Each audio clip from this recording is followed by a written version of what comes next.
ఆ రోజుల్లో సాయంత్రం అంటే ఫోన్ కాల్స్ కాదు, పక్కింటి పిల్లలు పిలిచే కాల్స్.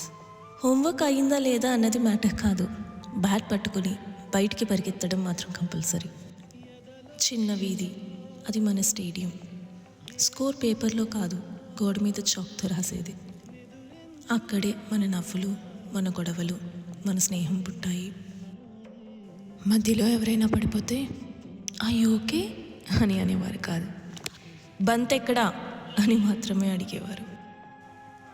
ఇంకా సాయంత్రం చీకటి పడుతుంటే అదే మధురమైన సౌండ్, రారా భోజనం అయ్యింది, అమ్మ అరుపు. అయినా మనం అరిచి చెప్పేవాళ్ళం, ఒక లాస్ట్ బాల్ అమ్మా అని. మన గేమ్స్ మనమే ఆడుకునేవాళ్ళం. ఇంటికి వెళ్తున్నప్పుడు చెప్పులు మట్టితో, గుండె ఆనందంతో నిండిపోయి ఉండేది. ఇప్పుడు సెల్ఫీస్ లేవు, స్క్రీన్స్ లేవు, కానీ ప్రతి సాయంత్రం మనకు ఒక మంచి జ్ఞాపకం.